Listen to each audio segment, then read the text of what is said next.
Word, and the Word was with God, and the Word was God. The same was in the beginning with God, and all things were made by Him, and without Him was not anything made that was made. In Him was life, and the life was the light of men. He's the energy that you need for the travel. His disciples were to understand through this particular answer that Jesus is everything they need.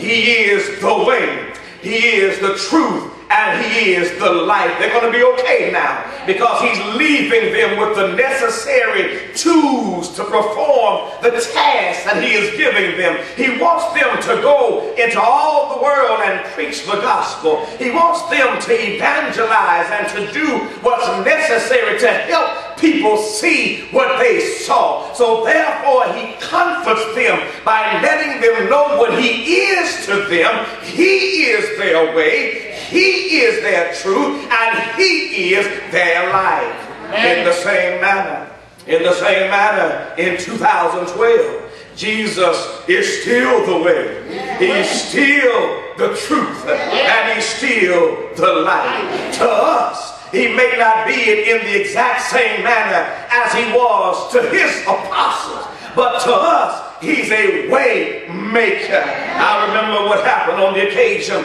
of John chapter 6 and beginning at verse number 5, where they were out there on the inner desert place. The Bible says that Jesus lifted up His eyes and saw a great company come unto Him. He said unto Philip, whence shall we buy bread that these may eat? He only said that to prove Him, for He Himself knew what He would do.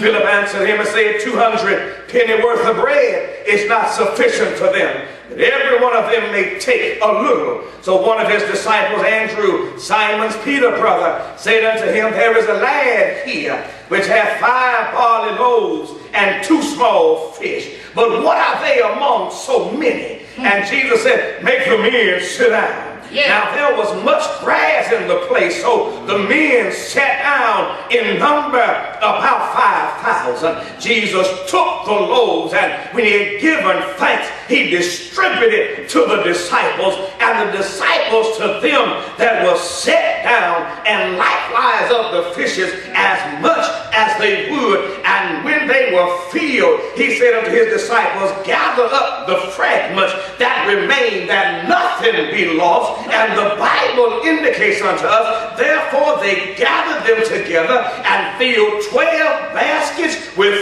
fragments of barley loaves, which remained over and above unto them that had eaten. They started off with 2 fish and 5 loaves of bread and ended up with 12 baskets of leftovers. If you don't realize tonight that Jesus is the way, then you don't have a way. He can make a way out of no way. He can give you what you need, when you need it, at the time you need it, how you need it, so that you can look to God and say, thank you for making a way. Not only is He a way maker, but He is the truth giver. In John chapter 8, He's giving the Jews the truth. And these Jews that opposed Him had a problem with the truth. The Bible says here in verse number 30 of John chapter 8, and as He spake these words, many believed on Him. Then said Jesus to those Jews which believed on Him, if ye continue in my word, then are ye my disciples indeed, and ye shall know the truth, and the truth shall make you free. Watch this now. In verse number 42, He's talking to another set of Jews. Jesus said unto them, if God were your Father, ye would love me, for I proceeded forth and came from God. Neither came I of myself, but He sent me. Why do not ye understand my speech? Even because ye cannot hear my word. You are of your father, the devil. Listen to Jesus talk truth. He tells it just like it is. Some folk the gospel. Some folk want us to water down the message so that we don't offend folk. I didn't see Jesus doing that. When Jesus handled truth, he shot it forth like it needed to go. He told these folk, you're of your father, the devil, and the lust of your father you will do. He was a murderer from the beginning and abode not in the truth, because there is no truth in him. When he speaketh a lie, he speaketh of his own, for he is a liar and the father of it. Y'all hear this? And because I tell you the truth, you believe me not. Jesus knew how to relate truth to those who needed the truth. And as children of God, we have to understand that the truth ain't gonna change for nobody. The Bible says when Jesus was explaining in Matthew chapter 24 about the second coming, that heaven and earth shall pass away, but my word shall never pass away. In a matter of fact, he said in John 12 verses 47 and 48 that he that rejecteth me and receiveth not my word hath one that judge him in the last day. The word that I have spoken, the same shall judge him in the last day. You can reject it if you want to, but you're going to meet it again at the judgment. He is the way. He is the truth. Then finally, he is our life. Oh, I like the fact that he is our life. I don't have to read no self-help book to show me how to live. I got one who got a manual. This old grand old book that we call the Bible is the how-to manual on life. You want to know how to deal with your enemies? Look at Matthew chapter 5. You want to know how to deal with folk who are hateful? Look at verse number 48.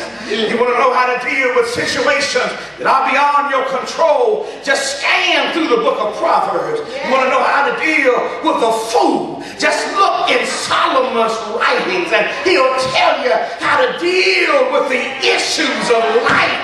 Jesus is our life. He teaches us how to live and how to get the most out of this thing that we call life. It's wonderful to know tonight that Jesus is our life, because so many people are in search of life, yet they're being robbed, they're being taken advantage of, because what the devil presents as living is really not living at all. And as a matter of fact, ain't nothing he can present got nothing to do with life. Because when you look at John 10:10, Jesus calls him a thief, because that's exactly what he is. He'll take from you your joy.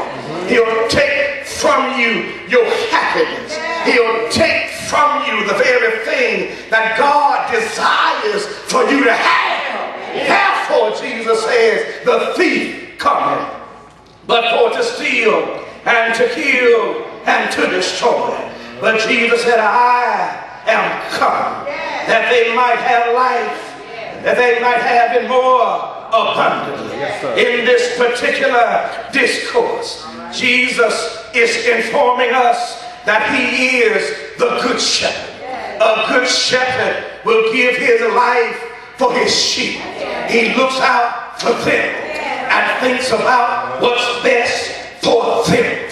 And he will protect them at any cost. If it means him giving his own life for the sheep, then giving his life he will, just so that they might live. And there are obviously those that back in that time that would be sheep stealers. And that's the reason why Jesus said that the thief would come to steal, to kill, and to destroy. He didn't care about the sheep like the shepherd. He didn't have the compassion on them that the shepherd would.